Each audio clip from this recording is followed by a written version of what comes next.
He's so hot, Lisa said about the Capo. Leo DeLuca heard every word. His hand froze around the crystal coffee cup. For a second, the busy Manhattan office disappeared. No phones, no keyboards, no deals. Only that sentence ringing in his head. He's so hot. About Logan Davis, his Capo. Leo didn't blink. He kept his eyes on the floor-to-ceiling windows behind his glass desk, pretending to check the city. But his focus was on the reflection. Lisa Lewis, his secretary, standing near the doorway, cheeks a little pink, fingers pressed to her lips like she hadn't meant to say it out loud. And Logan? Logan was at the side table, sipping his black coffee, relaxed, sleeves rolled, tattoos peeking from his forearms. He turned his head, surprised, one eyebrow lifted. "Excuse me?" Logan asked, half amused. Lisa's eyes widened. I didn't mean to say that out loud." Leo placed his cup down with care. His jaw tightened. His heartbeat changed speed. No one saw it, but he felt it. That burning mix of jealousy and something else he hated admitting. Because Lisa worked for him. Because Logan worked for him. Because that sentence should never have existed between them. And still, there it was. He's so hot. How far would that go? How far would Leo let it go? The first time Lisa Lewis ruined her own life, it was 8:43 on a Tuesday morning. She did it with one sentence. She was standing near the coffee station right outside the glass wall of Leo DeLuca's office. Her tablet was under her arm, her hair was in a loose, low ponytail that kept slipping off her shoulder, and her nerves were already fried because Leo had texted her at 6 a.m. about a meeting at 9 sharp. She was trying not to stare at Logan Davis. Trying. Failing. Leo's Capo stood there in a dark dress shirt, sleeves rolled to his elbows, tattoos disappearing under the fabric. His black hair was tied back at the nape of his neck, a few strands falling loose over his forehead. He held his mug in one hand, scrolling through something on his phone with the other, calm like he didn't have a single worry in the world. Lisa's best work friend, Emma Parker, leaned closer and whispered, "You're staring again." "I'm not," Lisa whispered back, "absolutely staring." "You are." "He's so hot," Lisa breathed, voice coming out louder than she meant. Emma's eyes went wide. Her hand flew to her mouth. So did Lisa's, because the room went quiet, too quiet. Logan stopped scrolling. He turned his head. His eyes, green, amused, sharp, met hers. "I'm sorry," Lisa said, feeling her face burn. That was supposed to stay inside my head." Logan laughed, low and easy. "That's a new one. Usually people just call me annoying." Emma choked back a giggle. The glass door to Leo's office opened. Every muscle in Lisa's body went stiff. Leo DeLuca stepped out, one hand in his pocket, the other holding a cup of espresso he liked to drink in a real cup, not a paper one because he was not a teenager, as he had once said without any humor. He was dressed in a dark suit, perfectly tailored over his broad shoulders, white shirt open at the collar, no tie. His hair was dark and neat, not as wild as Logan's, but not exactly soft either. His stubble framed his jaw, sharp and serious. His eyes were the part that scared most people. Deep brown, cold when he wanted them to be. Right now they were not cold. They burned. He had heard. Lisa felt it without needing confirmation. Her lungs forgot how to work for a second. Leo didn't look at her right away. He looked at Logan. "Are we complimenting my staff again this early?" Leo asked, voice even. Logan smirked. "Good morning to you too, boss." Leo's gaze shifted to Lisa. It was slow, heavy. He stopped right on her flushed face. "Is everything fine, Ms. Lewis?" he asked. Lisa swallowed. "Yes, Mr. DeLuca." "Good," he said. "Because I need you inside. We have a contract to review." He turned his back and walked into his office, not waiting to see if she would follow. Emma squeezed her arm, whispering, "I'm so sorry," and then darted away like she wanted no part in this. Logan watched Lisa with an amused look. "For what it's worth," he said softly, "you have good taste." She stared at him, mortified. "Please stop talking." He chuckled. "See you inside, sweetheart," he added, then walked toward the conference room down the hall. Sweetheart. Lisa felt her heart slam against her ribs. She took a slow breath, straightened her blouse, picked up her tablet, and walked into Leo's office. The door clicked shut behind her. Inside, the atmosphere was different. The city spread out behind Leo's chair in tall windows, the skyline sharp and bright. The desk was clear except for a laptop, a couple of files, and his cup. Leo didn't sit. He stood near the window, his back turned to her. "Sit," he said. Lisa swallowed and sat in the chair across from his desk. A few seconds passed. Finally, Leo turned around. He walked to his side of the desk, placed the cup down, and met her eyes. "Tell me something, Ms. Lewis," he said. "Do you always discuss my Capo's appearance in the middle of my office?" Her stomach dropped. "I'm sorry," she blurted. "It was a stupid comment. It just came out. I didn't mean—" "I am sure it just came out," he said. His voice didn't rise. That almost made it worse. "You are aware this is a professional environment?" "Yes, of course. And you work for me." "I know. And Logan works for me." She nodded quickly. "I know that too. So next time you decide to praise your co-worker's looks, remember who signs your paycheck," he said, eyes locked on hers.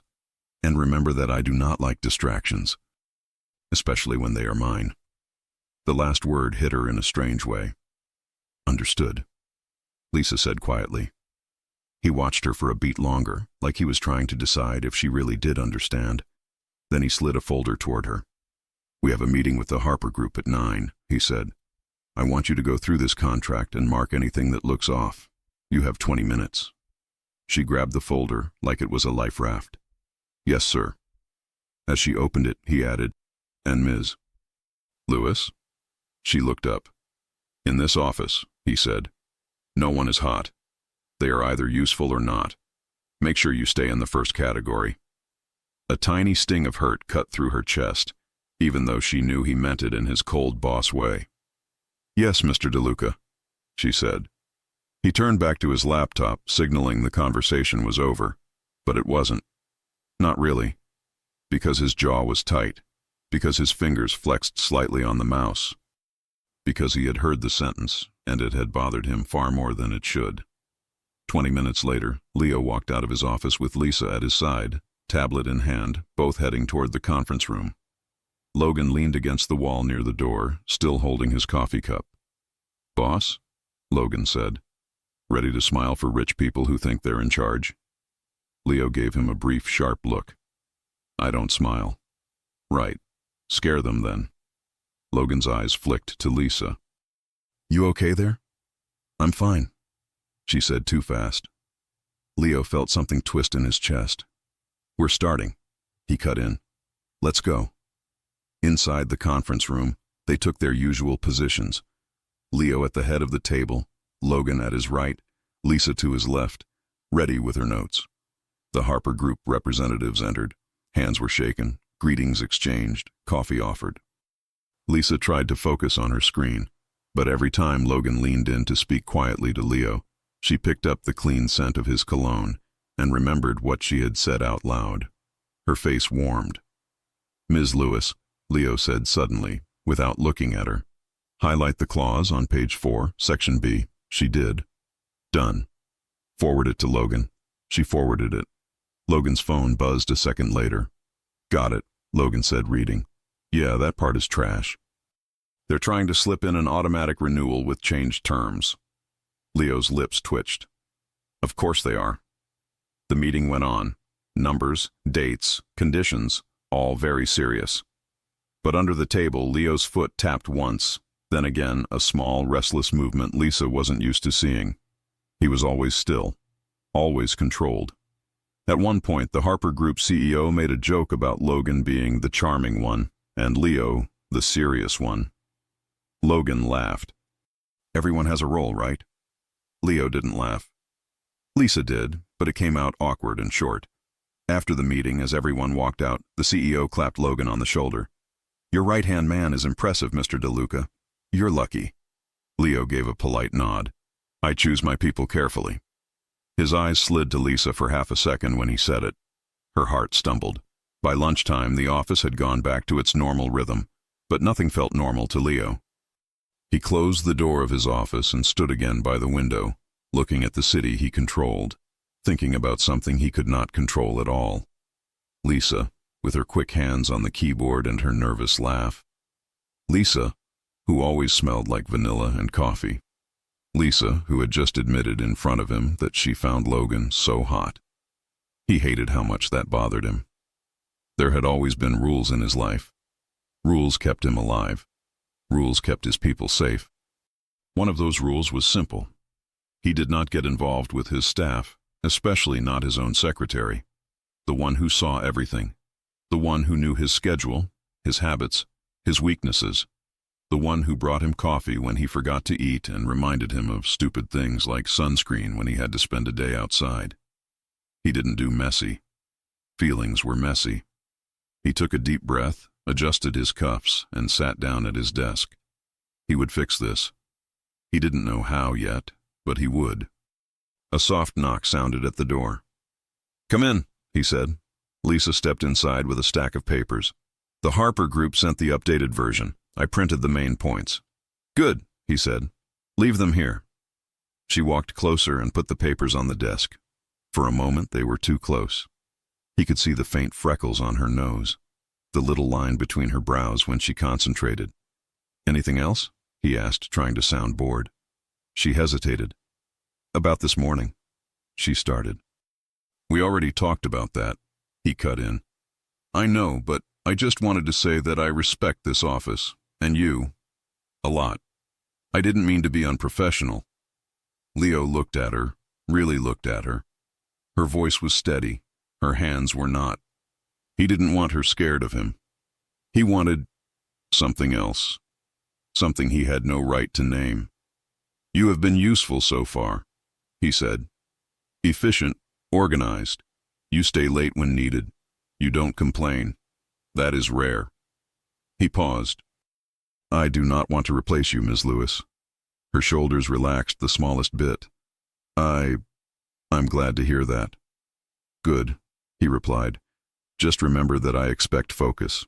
She nodded. "You have it." He doubted that. Not when she was looking at Logan the way she did. The thought made something ugly flare in his chest. As she turned to leave, he called her name. "Lisa." She froze. He almost never used her first name. She turned back slowly. "Yes?" He held her gaze. "From now on, when I am in the office, I want you at your desk, not the coffee station. If you need a break, take it when I'm out or when the day is over. Understood?" She blinked. "I was only there for a minute."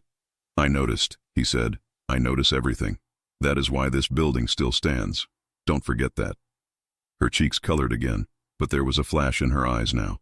Not fear, something closer to annoyance. "Yes, Mr. DeLuca," she said. "Understood." She walked out, closing the door a little harder than usual. He smirked to himself despite the tension in his chest. At least she still had fire. He didn't want her to lose that. He also didn't want her staring at Logan ever again. At her desk, Lisa typed faster than necessary, fingers flying over the keys. She replayed the morning again and again. "He's so hot. Make sure you stay useful. I do not want to replace you." Her stomach twisted.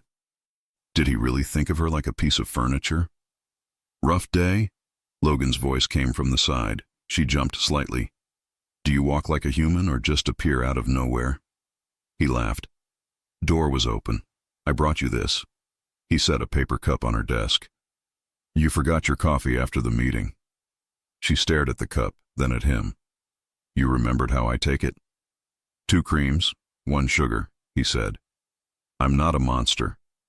A small smile kicked at her lips, even though she tried to stay serious. "Thank you." He leaned his hip against the edge of her desk. "You know he's not as scary as he looks, right?" Logan asked casually. "Are we talking about the same man who just banned me from the coffee station?" She muttered. Logan grinned. "Yeah, that one. He's scary to people who don't know him." "And you know him?" "Better than most," Logan said. He hired me when I had nothing but bad decisions and a bike that barely started. Trust me, there is a brain and a heart in there, somewhere deep." She rolled her eyes. "Do you get a bonus every time you defend him?" "Sometimes I get to live another day. That's my bonus." She snorted. They both laughed. Inside the office, Leo watched through the glass. Logan leaning close, Lisa smiling, her shoulders relaxed, her eyes soft. The sight hit him in a place he didn't like to acknowledge. His chest felt tight. His fingers curled around his pen. He should be happy his two main people were getting along. A united team was a strong team. Instead, he felt that same burn from the morning. She thinks he's hot, Leo thought, jaw clenching. He stared at them for another second, then turned to his laptop and opened a new document. If distractions were his enemy, he would change the rules. He started typing an internal memo. New structure, new responsibilities, new lines that would pull her closer to him and away from anyone else. If Lisa Lewis thought she could spend her time admiring his capo, she was about to learn exactly how wrong she was. And as he typed the first words, one question slid quietly into his mind, one he refused to say out loud. Why did it matter this much? By the end of the day, Leo called both of them into his office. Lisa sat, tense. Logan dropped into the chair like he was in his own living room. Leo folded his hands on the desk. "Starting tomorrow," he said, "we are changing a few things." Lisa's heartbeat sped up. Logan raised a brow. "Ms. Lewis," Leo continued, "you will no longer handle general office calls and outside scheduling. Emma will take over that." Lisa frowned. "Then what will I do?" "You will work directly with me," he said. "Only with me. All my meetings, all my files, all my calls. You will be in charge of everything related to my day. No exceptions." Her breath caught. Logan looked between them, suddenly more interested. "So she's basically your shadow now." Leo didn't look away from Lisa. "You can call it that." Lisa felt heat rise to her cheeks again, but this time it was not from embarrassment. It was something else. "All right," she said slowly, "if that's what you need." "It is," he said. "I need someone I can trust, and someone who is not easily distracted." The jab landed. She pressed her lips together. "I'm not easily distracted," she said, lifting her chin. "Not when something matters." Leo held her gaze, and for a moment the air between them felt charged in a way that made Logan shift in his chair like he had accidentally walked into a private moment. "Good," Leo said softly. "We'll see." He leaned back. "Logan, you'll coordinate with her for anything that needs my immediate attention, but if it doesn't go through her, it doesn't reach me. Understood?" Logan let out a low whistle. "Wow, she really is your shadow now." He gave Lisa a crooked smile. "Congratulations, sweetheart. You've just been promoted to the hardest job in this building." Lisa's stomach fluttered. "Any questions?" Leo asked. Lisa hesitated. "Just one." Leo raised a brow. "What changed?" she asked carefully. "You've never needed this level of control before." He thought about the real answer. "Because I can't stand the idea of you looking at anyone else. Because when you said he was hot, something in me wanted to fire my own capo."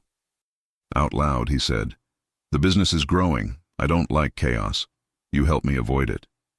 That was true. It just wasn't the full truth. She studied him for a second, like she was trying to read something in his eyes. "Okay," she said finally. "Then I'll do my job and keep things under control." Logan stood up. "This should be fun," he said, heading to the door. "Try not to kill each other." "Get out," Leo replied without heat. Logan left, closing the door behind him. For a moment, Leo and Lisa were alone again. "You start tomorrow," he said. She nodded. "I'll be ready." He watched her as she walked out, his gaze dropping to the small swing of her ponytail, the line of her back, the careful way she closed the door softly this time. Tomorrow she would be at his side all day. No coffee station gossip, no long looks at Logan. The problem was simple. He wanted her close so she would forget about his capo. He had no idea how he was supposed to survive that himself. And somewhere between the clean lines of his desk and the lights of the city, a new question hung in the air, quiet and dangerous. What would happen the day Lisa Lewis realized that the man most jealous of Logan Davis was her own boss? Tomorrow's new rules are set. But will they actually keep Lisa focused on work, or make it impossible for her and Leo to ignore what is growing between them?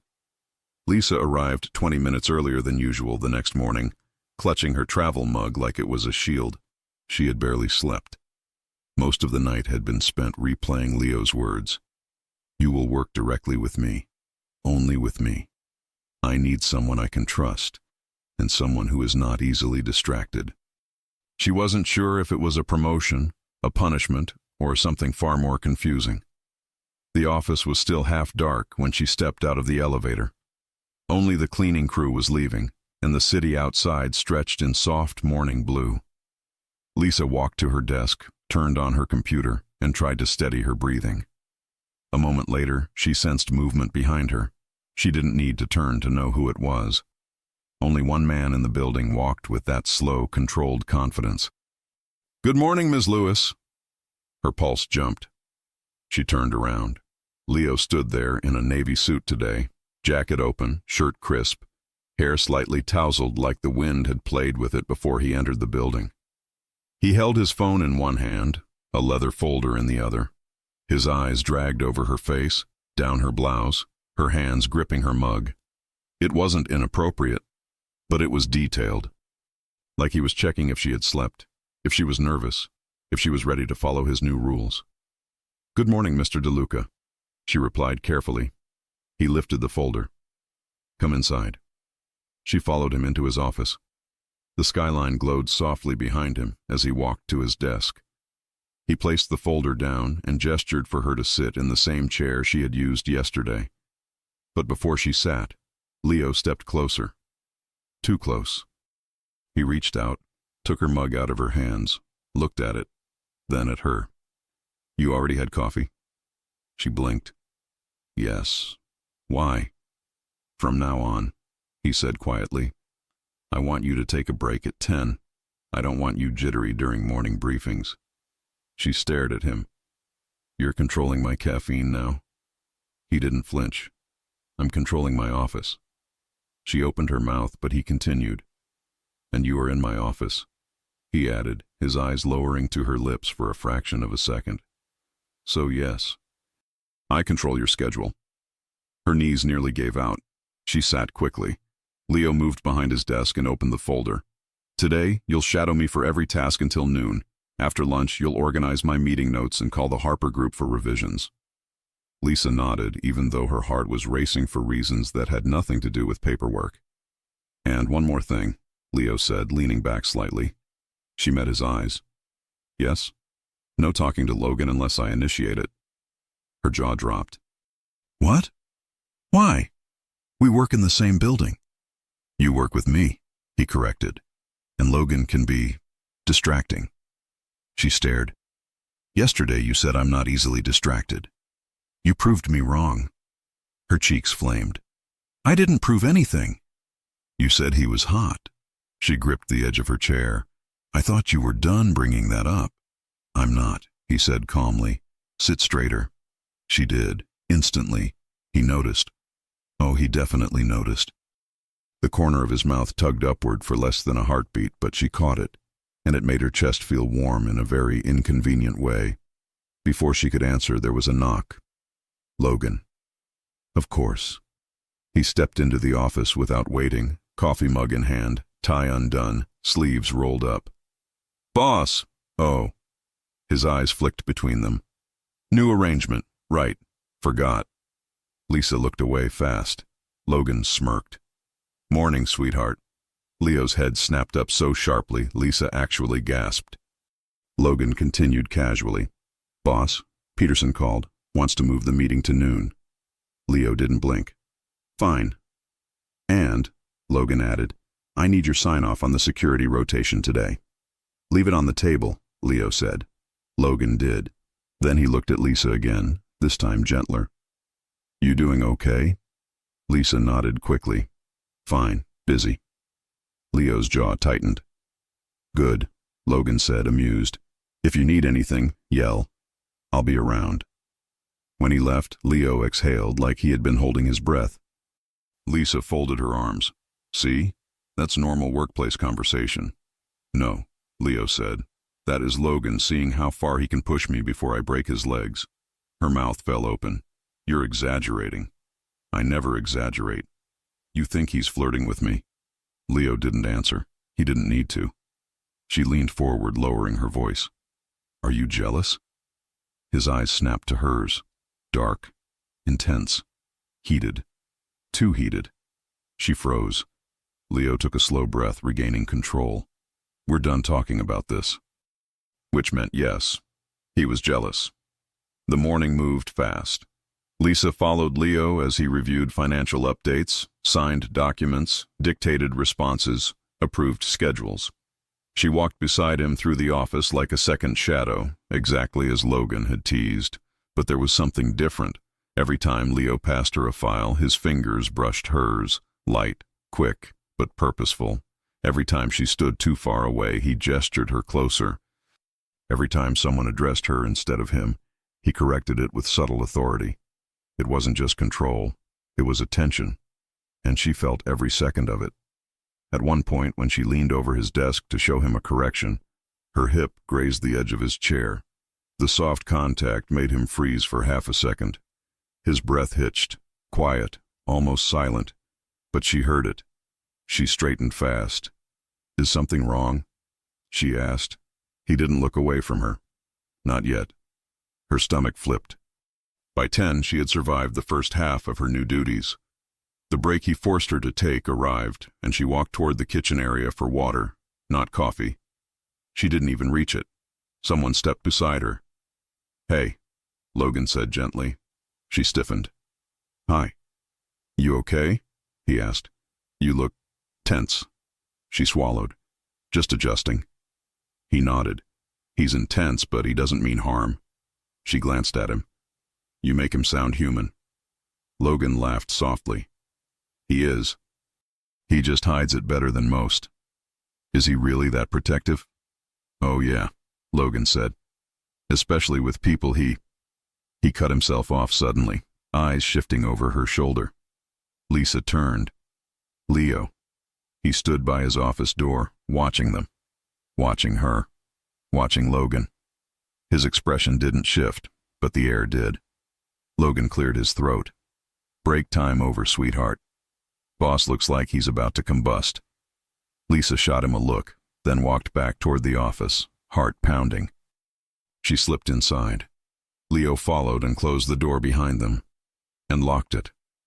Her pulse jumped. Why did you lock? You didn't listen. His voice wasn't loud, but it was firm. You said no talking to him unless you initiated it, she reminded him.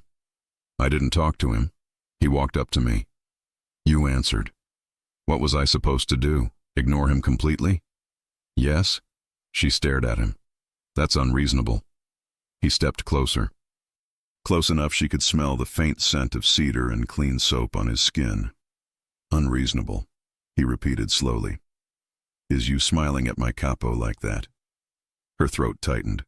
I wasn't smiling at him. You were, he said, and you know it. His eyes held hers, dark and unreadable, but full of something dangerous and warm at the same time. Why does it matter? She whispered. He didn't answer right away. His jaw flexed, his hands curled at his sides. His gaze moved from her eyes to her mouth, then back up again. It matters, he said quietly, because you work for me, and I don't like sharing what's mine.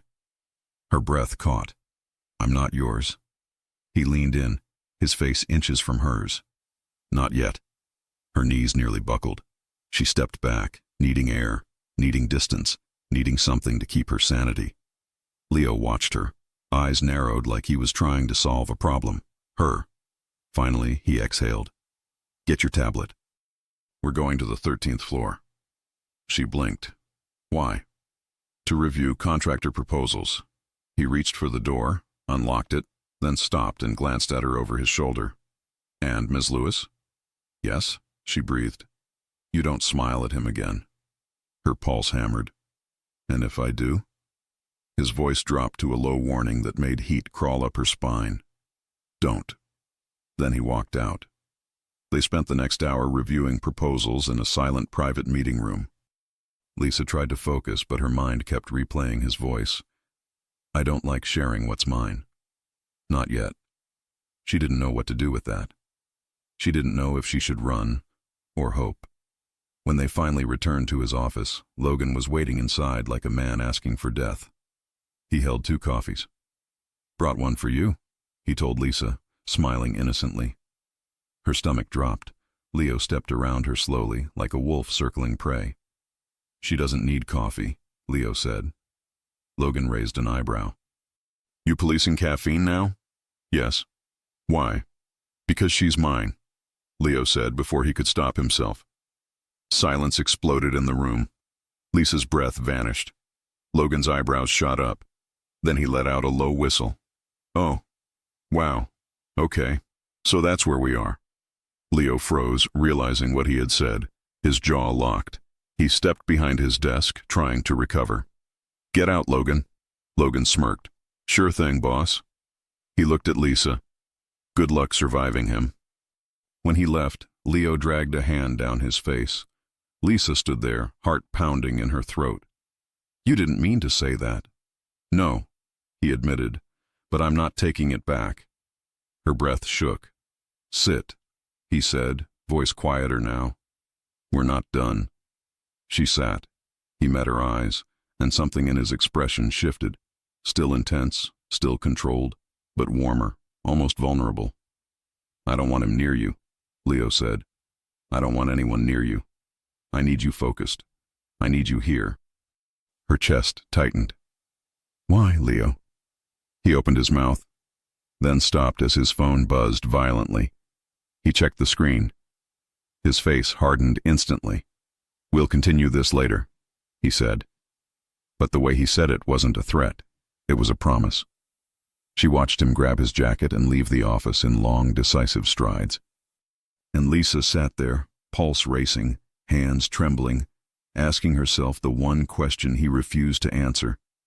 If she wasn't his yet, then what was he planning to do about it?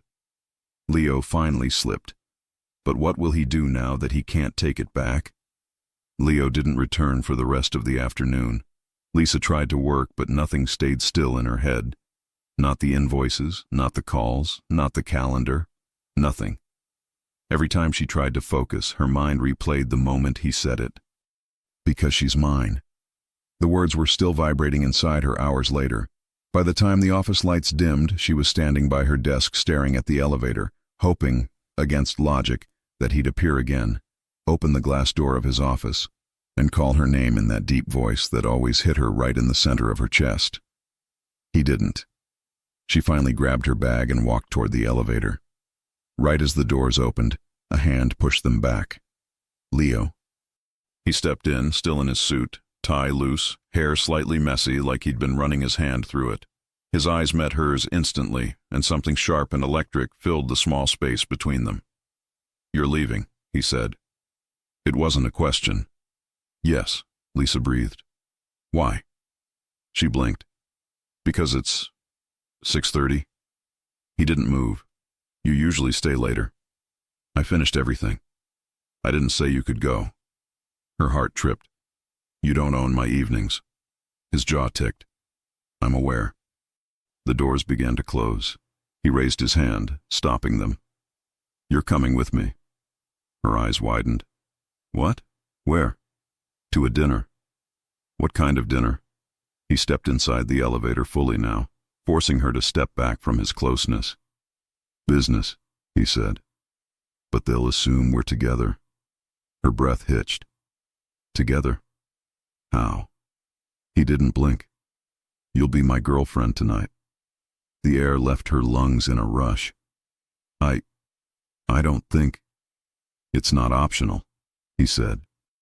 Not cold, not angry, just certain. I need someone I trust beside me, and you're the only person who can keep me grounded around men who waste my time. Lisa felt heat crawl up her neck. And you chose me? His eyes dropped to her lips for half a second. Unintentional, but impossible to ignore. "Yes," he said quietly. "I chose you." The elevator doors closed. They reached the parking garage in an unsteady silence. Leo's car, a black Escalade, waited near the entrance, glossy under the dim lights. When the driver opened the back door, Leo stopped him with a wave. "She sits with me," he said. Lisa's pulse raced. She slid into the back seat, and Leo followed, the car smelling faintly of leather and his cologne. As the door closed, he reached across her before she could breathe. "What are you—" He pulled the seatbelt across her chest and clicked it into place himself. Her body froze. He didn't move away immediately. His hand stayed near her hip for a second longer than necessary, his breath brushing her cheek. Then he leaned back. "Safety first," he said, his voice too low, too warm. She was absolutely not safe. The driver started the car. "Where is this dinner?" Lisa asked, trying to calm her heart. "The Lennox Club," Leo said. "One of the owners is trying to negotiate a partnership. He wants something from me, and I'm not interested. But appearances matter. So, why bring me?" Leo adjusted his cuff. "Because when a man brings a woman he values, people behave. They assume he has something to lose, which means they negotiate slower." Her breath caught. "A woman you value?" His jaw flexed. "Don't start." But she had heard it. Every word. They drove through the city, lights flashing across the windows. Lisa kept her hands clasped tightly in her lap, trying not to fidget. She hadn't had time to change. She still wore her fitted blouse and pencil skirt, simple, clean, office-appropriate. She suddenly felt underdressed. "What?" Leo asked, noticing her frown. "I look plain," she whispered. Leo turned fully toward her. "Look at me," he ordered. She did. His gaze scanned her slowly, deliberately. Her eyes, her hair, her collarbone, the curve of her waist, the hem of her skirt, then back up again. When he spoke, his voice was low and firm. "You look beautiful." Her breath trembled. "You're just saying that." "No," he said. "I don't waste words, and I don't pretend." She pressed her knees together, trying to anchor herself. "Don't let anyone tonight make you feel small," he added. "They're not worth the air they breathe compared to you." She swallowed, hard. The Lennox Club was luxury wrapped in golden light, tall windows, marble floors, staff in crisp uniforms. Leo stepped out first, then offered his hand to her as she exited the car. It wasn't necessary. He did it anyway. And when her hand touched his, he closed his fingers around hers, steady and sure. He didn't let go. Inside, people turned. They always did around him. Leo's presence filled a room without effort. Broad shoulders, calm confidence, dark eyes that saw everything. Tonight, though, something was different. Tonight, he walked with Lisa at his side. Every time someone approached, he pulled her slightly closer, placing his hand at her lower back. Not possessive, protective. She wasn't sure which one made her knees weaker. They were escorted upstairs to a private dining room. A long table, low lighting, expensive wine already pouring. Mr. Lennox, tall, loud, overly polished, stood to greet them. "Leo, glad you're here." Then he turned to Lisa with a practiced smile. "And you must be the lucky woman who finally got his attention." Lisa almost choked. Leo slid his arm around her waist and answered for her. "She's more than that." Everyone sat. Lisa was placed beside Leo, their chairs close, almost touching. As the appetizers arrived, Lennox launched straight into tedious business talk. Lisa tried to follow, but her focus kept drifting to the warmth of Leo's hand resting lightly on her knee under the table. She didn't know if he realized he was doing it, but he didn't move it. At one point, Lennox attempted a joke about wives being distractions.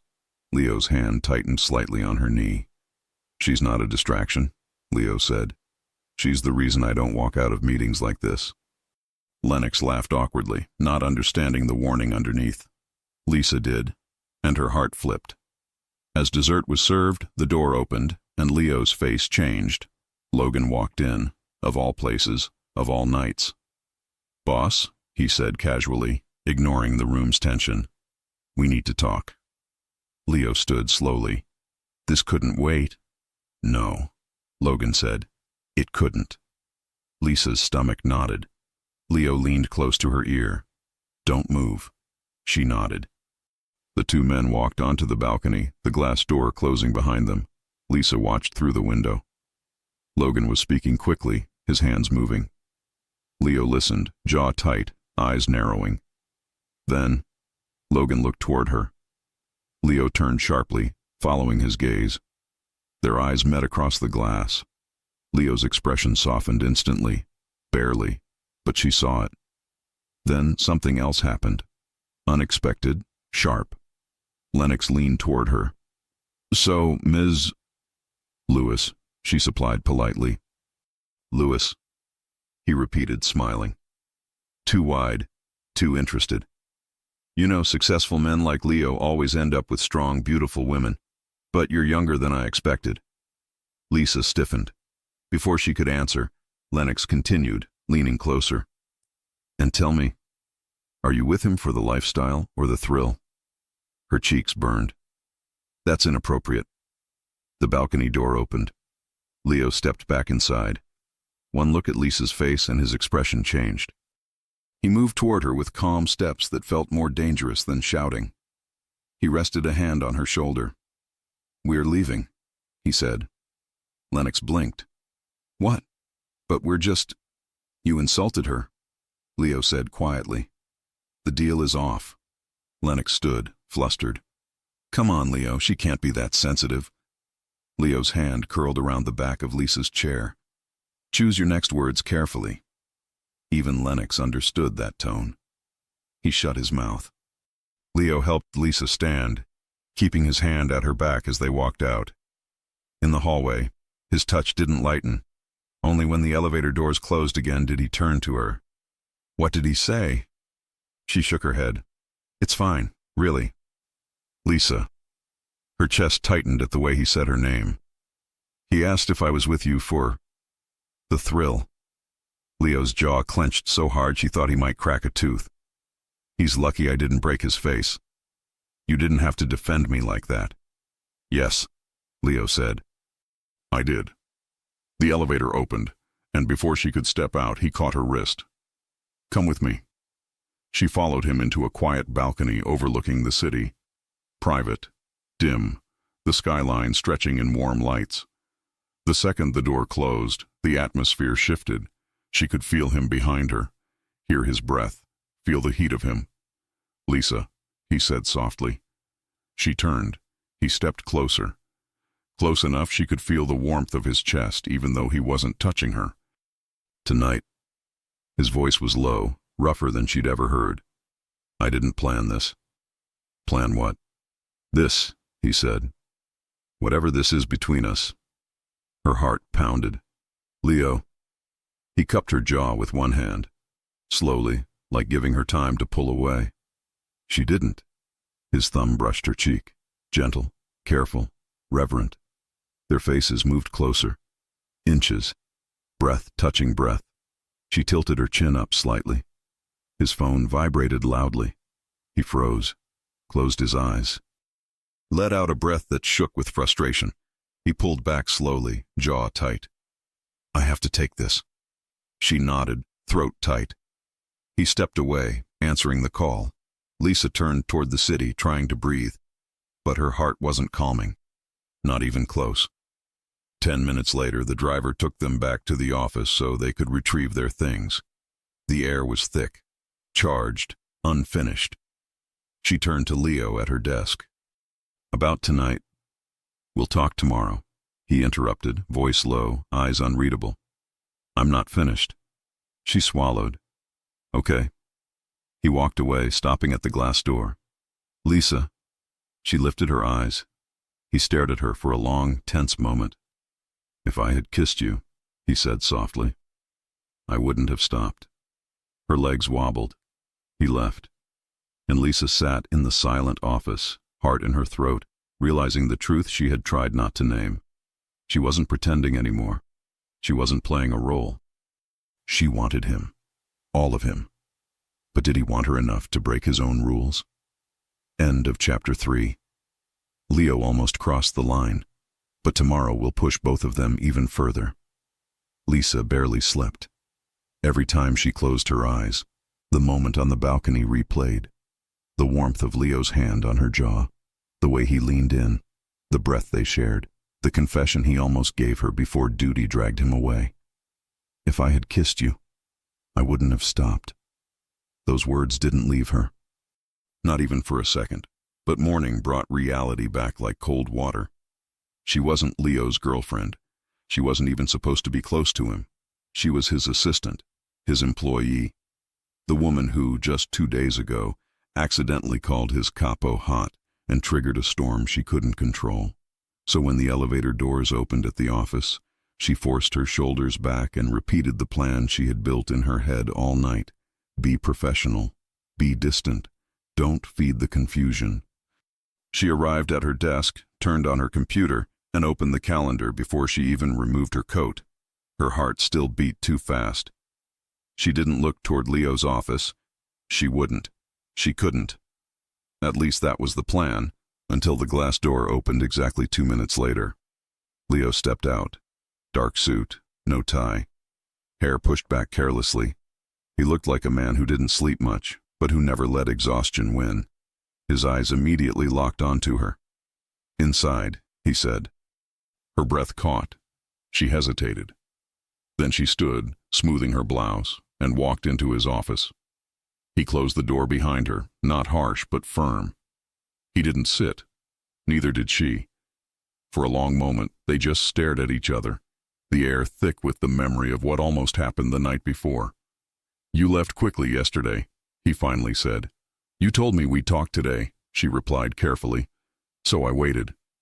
He studied her, eyes narrowing slightly. And now you're avoiding looking at me. Her face heated. No, I'm not. You are. I'm being professional. You're being distant. She took a slow breath.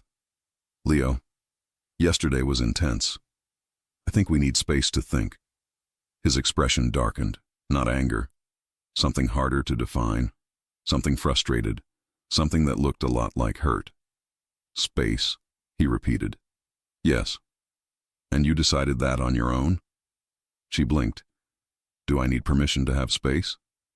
Yes, he said. Her mouth fell open. He stepped closer, 1 step, 2.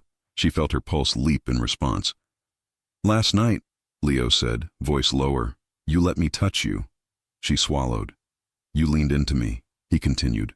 Her hands trembled slightly. You wanted me to kiss you. Her breathing hitched. Leo, and now you're pretending none of it happened. I'm not pretending, she whispered. I'm trying to be realistic. He stared at her, jaw tight. What exactly is the realistic part? He asked. The part where you're afraid? Or the part where you don't trust me? That stung. Too much. I didn't say I don't trust you. You didn't need to. She stepped back, hurt flaring in her chest. I'm not pulling away because I don't trust you. I'm pulling away because I don't know what you want from me. He opened his mouth, but someone knocked loudly. Leo closed his eyes, frustrated. Come in. The door opened, and walked in the exact wrong person. A tall woman with glossy dark hair, a fitted red dress, and a confidence that filled the room. She looked like she walked out of a magazine.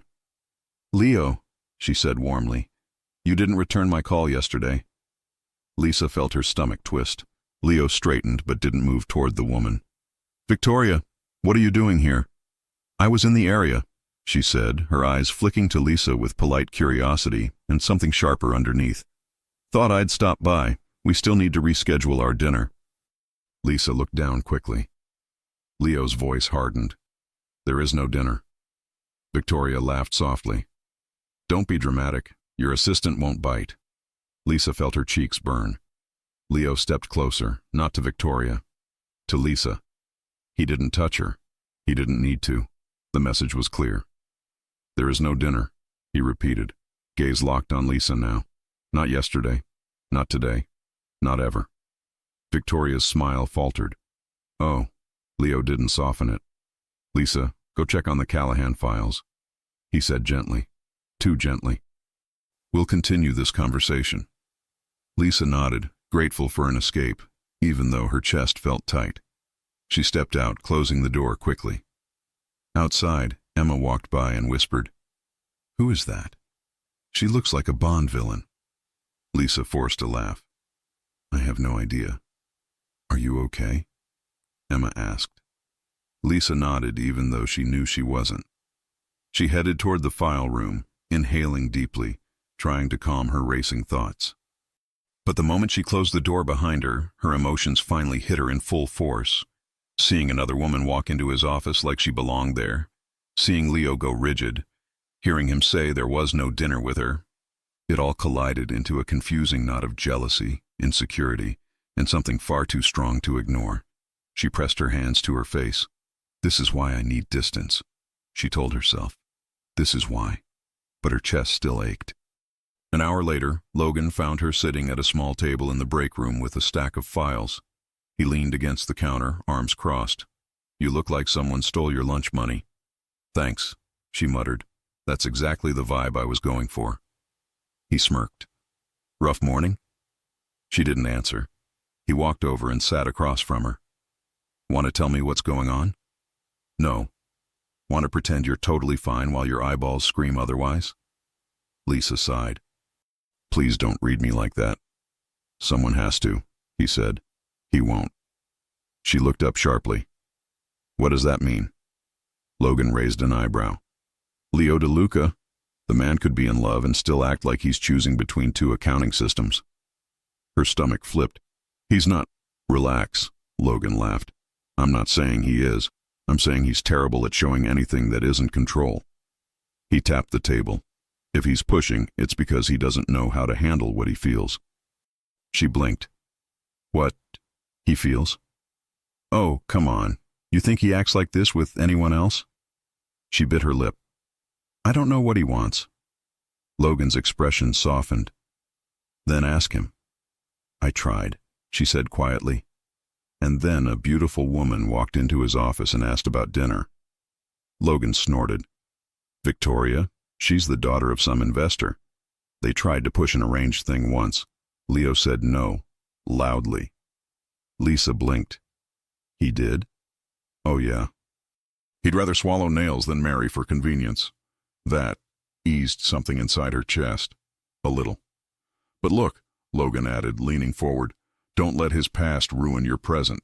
If you're scared, say you're scared. If you're jealous—" "I wasn't jealous." "Uh-huh," he said, sipping his coffee. "Tell that to your face." She picked up a napkin and threw it at him. He laughed.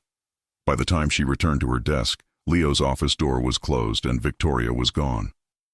Lisa sat down slowly, rehearsing what she might say when she had to face him again. "We need to set boundaries. We need clarity. We need to talk about what we are." But none of those sentences felt safe. At 2:00, she went inside to hand him the updated files. He looked up immediately. "We're not finished," he said. Her heart fluttered. "I know. Are you still pulling away?" She hesitated. "I'm trying to understand things." "Which things?" "What you want," she whispered. He stood, walked around the desk, stopped directly in front of her, close enough that she had to tilt her chin up. "I want you focused," he said softly. "I want you safe. I want you near me." Her breath trembled. "And beyond that?" He paused, the longest, quietest pause. Then, "Lisa, if I tell you the truth now, will you stay or will you run?" Her heart pounded so hard she felt it in her fingertips. "I don't run," she whispered. He reached up slowly, brushing a piece of hair behind her ear, soft, careful, devastating. "I don't want space," he murmured. "I want you." Her knees nearly gave out. But before she could answer, a loud buzz from his phone cut through the moment. He cursed under his breath. "Don't move," he said. He checked the screen. His expression hardened instantly. "I have to handle this." He grabbed his jacket. "We'll finish this tonight." She nodded, breathless. But he paused at the door, turned, and said one more sentence that sent heat straight through her. "Don't pull away again." Then he was gone. Lisa exhaled shakily and pressed her hands to her chest. She didn't know how the night would end. She only knew this. She couldn't keep pretending she didn't want him. Not anymore. But the question that burned the most: what would Leo do once they were finally alone again? Leo finally says what he wants. But tonight may become the turning point neither of them expected. Lisa spent the rest of the afternoon checking the clock every few minutes, palms sweating each time the hour changed. Tonight, he had said. 2 simple syllables that carried too much weight. Was he really going to tell her everything? Did she even know what everything meant? By 5:30, Leo still hadn't returned. His office was quiet, glass walls reflecting the warm tones of sunset. Lisa straightened papers, rechecked schedules, paced twice, then finally forced herself to sit before her nerves set the entire desk on fire. At 6, the elevator chimed. Her pulse jumped. Footsteps approached. Steady, confident, unmistakably him. The glass door opened. Leo entered, loosening his tie with one hand, phone in the other, his expression sharp from whatever chaos had kept him away all day. But when he saw her, something in his face softened. "Come inside," he said quietly. She stood, heart racing, and followed him into his office. He closed the door behind them, not locking it this time, just shutting out the world. He removed his jacket and tossed it over the back of his chair, then leaned against the desk, arms crossed, watching her like he was trying to decide how much to reveal and how much she was ready to hear. "About earlier," he began. Her throat tightened. "You said you wanted me." He inhaled slowly. "I did." "And?" She pushed gently. "What does that mean, exactly?" He stared at her, stern, frustrated, vulnerable in a way that hit her harder than anything he had done so far. "It means you occupy my mind when you shouldn't," he said. "It means I look for you more than I should. It means I wanted to kiss you last night so badly I nearly forgot my own rules." Her breath trembled. He continued, voice lower. "And it means I don't want anyone else near you. Not Logan. Not Lennox. Not any man who thinks he can look at you for more than a second." The air thickened. She stepped closer without realizing it. "Why me, Leo?" He looked away, just for a moment, but enough for her to see that answering wasn't easy. "Because you make me lose control," he admitted. Her heart slammed. "Is that bad? For someone like me?" He let out a humorless breath. "It's terrifying." A silence stretched between them. Tense, warm, dangerous in the best way. Lisa took one careful step forward. "I'm not afraid of you losing control." His eyes snapped to hers, dark, intense, hungry. "And that," he said, "is why you should be." Before she could reply, his phone buzzed again, vibrating insistently on the desk. He closed his eyes for a second, jaw tightening. "If one more person interrupts today—" "Answer it," she whispered. "I'm not going anywhere." Those words froze him. He grabbed the phone, checking the screen, and frowned. "It's your brother." Lisa blinked. "My... what?" Leo motioned for her to sit, answering the call with his usual cold authority. "Samuel, speak." He paused. His expression shifted. "Where is he now?" Another pause. "I'll handle it." Leo hung up and looked at her. "What happened?" she asked, heart racing. "Your brother got into trouble again," he said. "He borrowed money from someone he shouldn't have." Her stomach dropped. "No, not again." Leo stepped closer and rested a steadying hand on her shoulder. "It's handled." Her eyes widened. "What do you mean handled?" "I paid it," he said simply. Her breath caught. "You what?" "It wasn't a large amount. And I'm not letting anything touch you. Not your family, not debts, not stress. Not ever."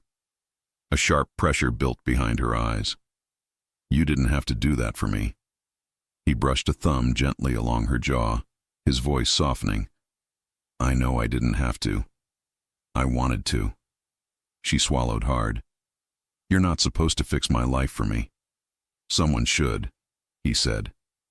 "You spend all your time fixing everyone else's problems." Her chest tightened painfully. He had been paying attention. He had seen her, more than she realized. Suddenly, the door burst open. Logan strode in without knocking. "Boss, we've got a problem on the east." He froze, saw them inches apart, saw Leo's hand still on her face, and grinned. "Oh, sorry. Did I interrupt something?" Leo didn't move his hand. "Yes." Logan raised both brows. "Good. Then I won't stay long." "Make it 2 seconds," Leo warned. Logan dropped a file on the desk. "Everything's stable, but you should know. Victoria called again." Lisa stiffened. Leo's expression hardened. "I don't care." Logan smirked. "Told her that." She wasn't thrilled. Lisa looked away, trying to appear unaffected. Logan, perceptive as ever, caught it immediately. "Hey," he said gently to her, tone surprisingly soft. "He shut that door a long time ago. Don't let it eat you." "Logan," Leo growled. "What?" Logan shrugged. "She deserves to know you aren't juggling options." Lisa blinked. Leo stepped forward slightly. "Logan, I'm leaving," Logan said quickly, backing toward the door. "Just remember, communication." He pointed at Leo. "Not your strongest skill." He pointed at Lisa. "Yours is overthinking." He pointed between them. "You two need a manual." "Get out," Leo snapped. Logan disappeared, the door clicking shut behind him. Lisa tried not to laugh. Leo tried not to break his phone in half. "Sorry," she said softly. He looked at her. "Why are you apologizing?" "For this," she whispered, gesturing between them. "For everything being so complicated." "It's not complicated," he said. "You're the only one making it complicated." Her breath hitched. "Me? You keep thinking you need distance," he said. "But every time you walk away, I feel it." She froze. "Feel it." He had said feel it. "Leo," she whispered, stepping closer. "You scare me sometimes." His brows pulled together. "I would never hurt you." "I don't mean like that," she said quickly. "You scare me because I've never felt like this before. And you're... you." He tilted his head. "Meaning?" "You're intense, confusing, commanding. And when you want something, you take it." He lowered his voice. "Is that what you're afraid of? That I'll take you?" Her knees wobbled. "Because if I take you," he whispered, "I won't let you go." She inhaled sharply. Leo, I don't..." A knock cut her off. Emma peeked inside. "I'm sorry. I know you said not to interrupt, but, Leo, your driver said your meeting tonight moved up. You have to leave now." Lisa exhaled in shaky relief. Leo exhaled in pure annoyance. "Of course," he muttered. Then softer, to Lisa, "We're not done." She nodded. He grabbed his jacket, then paused at the door. He looked back at her, long, slow, like he was memorizing her. "Come to my penthouse later," he said quietly. Her heart stopped. "You're... what?" "We'll talk there," he said. "Not here. Not with interruptions." Her breath trembled. "Are you sure?" "Lisa," he murmured, eyes dark and warm and full of something unmistakable. "I've never been more sure of anything." He left. The door closed. And Lisa sat in her chair, staring at the skyline with her heart pounding so hard she could feel it in her fingertips. She was going to his home. He wanted privacy. He wanted truth. He wanted her. But what would he say when they were finally alone? What truth had he been hiding? And was she ready for it? Tonight, behind closed doors in Leo's penthouse, everything will change. Lisa stood outside Leo's luxurious Manhattan building for a full minute before she could make her legs move. The night was warm, the air soft with city lights, and yet her hands were cold from nerves. She wasn't going there as his assistant. She wasn't going there for work. This was something else entirely. The doorman greeted her by name, which sent a quick jolt through her stomach. Leo had clearly told them to expect her. She stepped into the private elevator and pressed the top floor. As the elevator ascended, her reflection stared back at her, hair fixed, blouse tucked neatly, makeup soft, eyes wide with anticipation. Was she really ready for this? She swallowed hard. When the doors opened, Leo was standing there. He wasn't in a suit, No jacket, no tie, just a fitted black shirt, sleeves rolled, top buttons undone, revealing just enough to make her forget how to breathe. He looked like every rule she had ever obeyed was about to fall apart. "You came?" he said, voice low. She nodded. "You told me to." He stepped closer. "And you listened." It wasn't a question. It was a confession disguised as praise. He moved aside for her to enter. His penthouse was open, elegant, warm light spilling across polished floors. Floor-to-ceiling windows showcased the Manhattan skyline, endless, glittering, alive. She walked slowly inside, feeling suddenly too aware of her own heartbeat. "Do you want something to drink?" he asked quietly. "No," she whispered. "Just talk to me." He exhaled, a soft, heavy breath. "Come here." She followed him to the living area, where the city lit the room from behind like a cinematic backdrop. Leo leaned against the back of the sofa, arms crossed, watching her with an intensity that wrapped around her entire body. "This morning," he said, "you asked what I want." Her lips parted. "Yes." He took one step forward, then another, until he was inches from her. "I want you," he repeated, voice almost a growl. "Not as my assistant. Not as someone who keeps my schedule clean. Not as someone who smiles politely during meetings." He paused. "I want you. All of you." Her breath hitched. She felt the heat of his words down her spine. "But," he continued, "I need to know you're not afraid of what that means." She swallowed. "I am afraid." His jaw clenched. "But I'm more afraid of pretending I don't feel anything," she added. That changed everything. Leo reached up slowly, brushing a loose strand of her hair behind her ear. His fingertips traced down her jaw, feather-light, almost reverent. "Do you know what it does to me?" he murmured. "When you walk away?" She barely breathed. "What does it do?" "It makes me lose control," he whispered. "It makes me want to pull you back, to keep you close, to claim you." Her knees weakened. "Leo." He leaned in, lips near her forehead, breath warm against her skin. "You have no idea how much I've fought this." "Then stop fighting," she whispered, surprising herself. His breath caught, and for a moment they both stood there suspended, teetering between restraint and surrender. Then, the elevator chimed. Leo stiffened instantly. Nobody should be coming up. Nobody except her. He turned sharply just as the doors opened. Victoria stepped out. Again. Wearing another flawless dress, carrying a folder, smiling like she had every right to be there. "Leo," she said brightly, "I know you said we weren't meeting tonight, but She froze. Her eyes went straight to Lisa, then to how close she stood to Leo, then to Leo's hand still resting lightly but possessively at Lisa's waist. The temperature in the room dropped. "Oh," Victoria said slowly. "I see."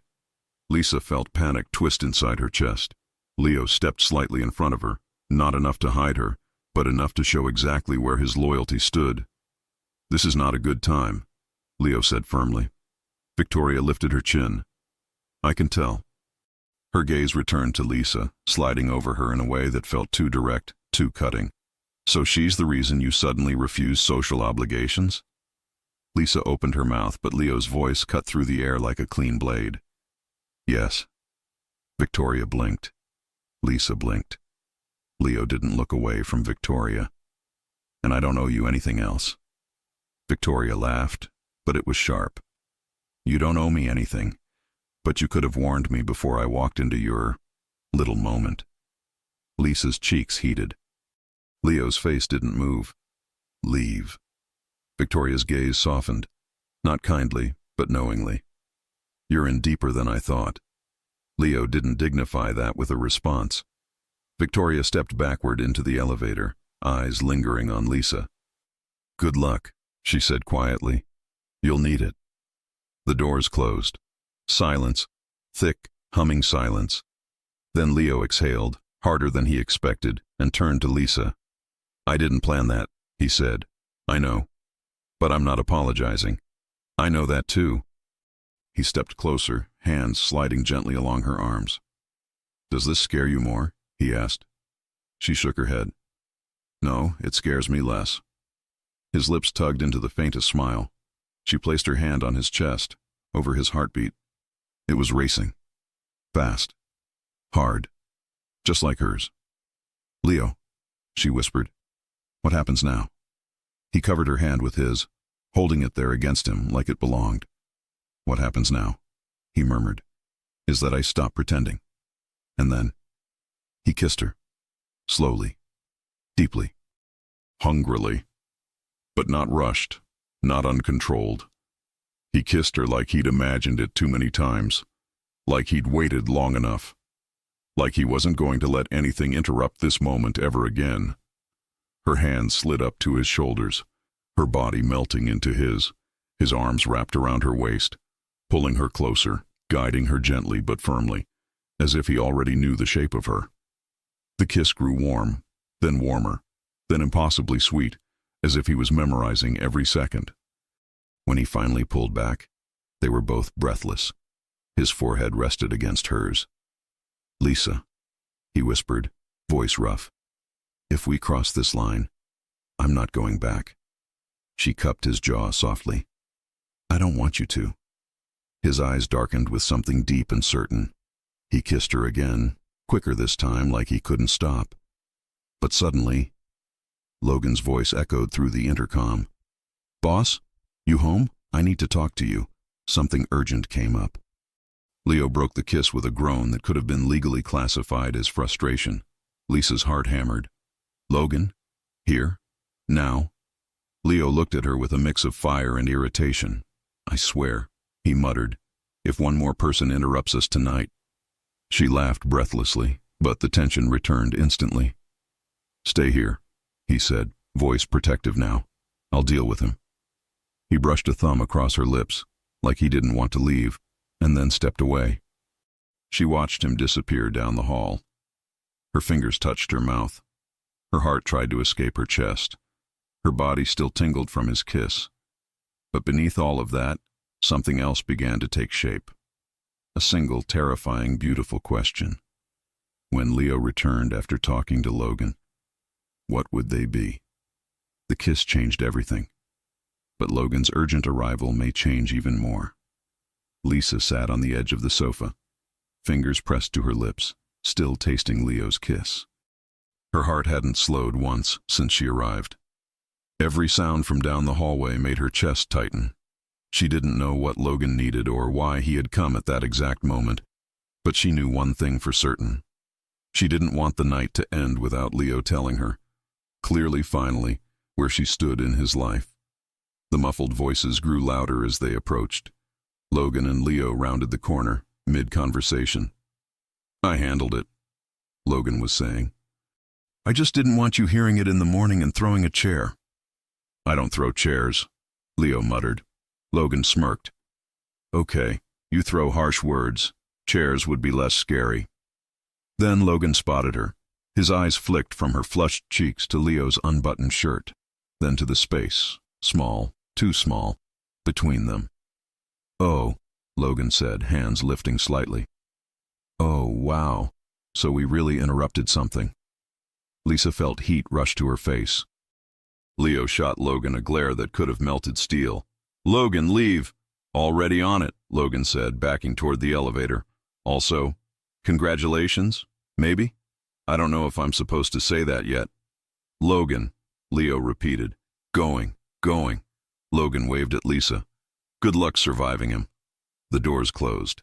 Silence washed over the penthouse again, warm and electric. Leo turned back to her, not rushed, not angry, not impatient, just determined. He walked toward her slowly, each step measured, as if he didn't want to scare her away, now that his walls had finally cracked. Lisa's breath caught. He stopped right in front of her, close enough that she could feel the warmth radiating from him. "Where were we?" he asked softly. Her heart fluttered. "You kissed me." "Yes," he said, lifting a strand of her hair between his fingers. "And I'm not finished." But he didn't kiss her again yet. Instead, he sat beside her, turning his whole body toward hers. "Lisa," he said, voice lower now, gentler. "Before we continue, I need to say something clear, without interruptions." She nodded slowly. He held her gaze, steady, intense, vulnerable in a way she had never seen before. "I don't want an assistant," he said. "I want you. I want you in my life, in my home, in my arms, and I'm done pretending it's something I can manage through rules and schedules." Her chest tightened, but in the best way. "You're the only person who gets under my skin," he continued. "The only one I think about at night.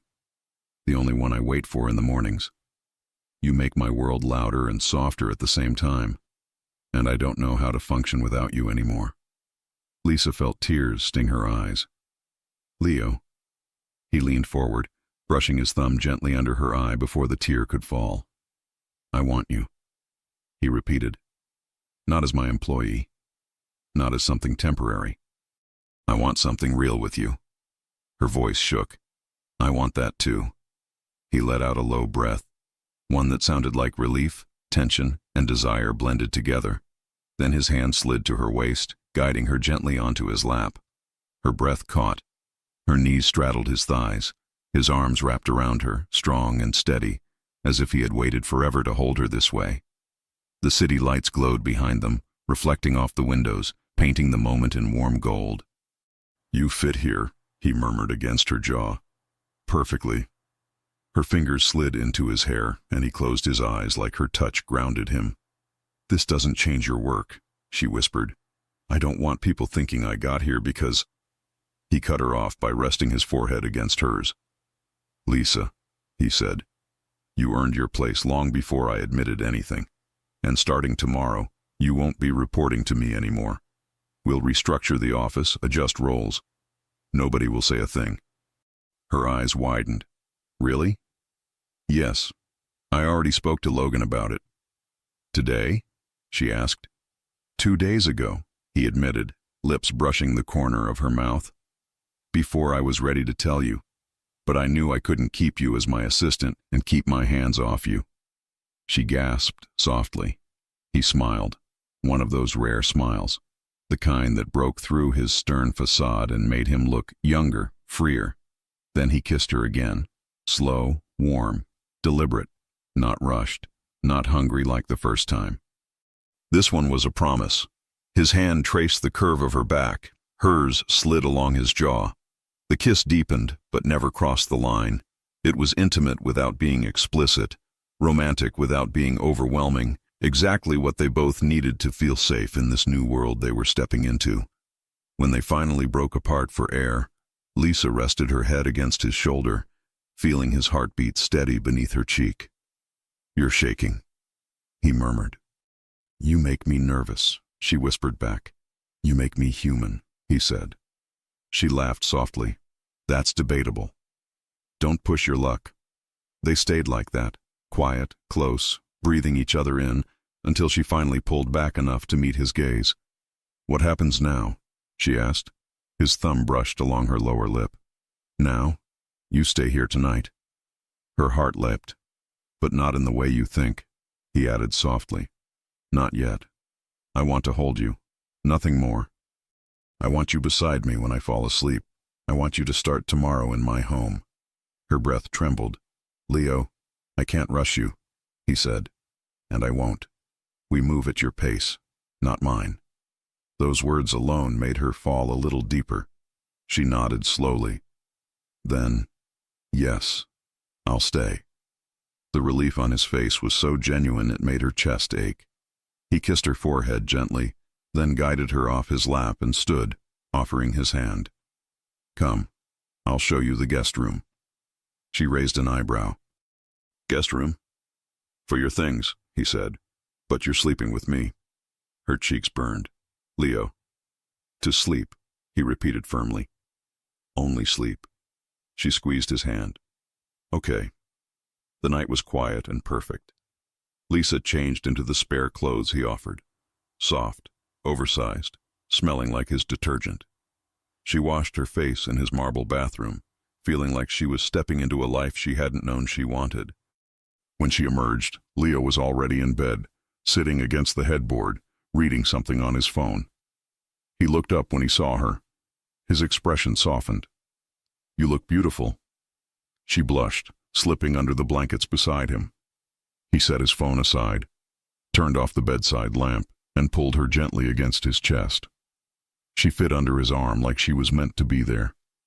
He kissed the top of her head. "Good night, Lisa." "Good night, Leo." She fell asleep listening to the steady rhythm of his heart. The next morning, sunlight filtered through the curtains. She blinked awake slowly, warm and cocooned in Leo's arms. He was still asleep, face softer, lashes long against his skin, lips relaxed. He looked nothing like the intimidating man who ran half the city. He looked peaceful. She didn't move. She memorized him. But then his eyes opened, finding hers instantly, as if he'd been aware of her even in sleep. "Good morning," he said, voice deeper than usual. Her cheeks warmed. "Good morning." He brushed a finger across her cheek. "Are you real?" She laughed softly. "Maybe." He pulled her closer. "Don't disappear." "I'm not going anywhere." He exhaled quietly, a content breath she'd never imagined hearing from him. Later that morning, as they entered the office together, but separately, people noticed something different. Lisa's smile, Leo's relaxed shoulders, the way he looked through the glass walls toward her desk more often than before. Logan passed her on the way to a meeting and whispered, "Told you he wasn't that scary." She nudged him with her elbow. "Thank you. For everything." "Anytime, sweetheart. Now go make the boss less grumpy. It's your job." "It's not my job anymore," she reminded him. He grinned. "Exactly. Now it's personal." That afternoon, Leo called her into his office, not for work, not for schedules, but simply because he wanted to see her. She stepped in, closed the door, and before she could say anything, he tugged her gently against him and kissed her cheek. "You're mine now," he murmured softly. Lisa smiled. "And you're mine." Logan passed by the glass wall, saw them, and raised a thumbs up. Leo ignored him completely. He pressed his forehead to hers. "No more hiding," he said. "Never again," she agreed. That night, they left the office together for the first time. No lies, no pretending, no boundaries to cross or break. Just two people in love. Leo took her hand as the elevator doors closed, and for the first time, he didn't let go. And Lisa knew. She had walked into that office months ago searching for a job, but she had found her future. And Leo? He had found the one thing he never knew he needed, a reason to soften, a reason to laugh, a reason to love, a reason to be human. Before you go, I'd love to ask you for a small favor. If you enjoyed this story, please subscribe to the channel. It helps me more than you can imagine and keeps these videos coming. The link is right below the video, and if you're watching on TV, just point your phone's camera at the QR code on your screen. With this simple gesture, you support a creator like me in the most powerful way. Thank you so much, and may God bless you.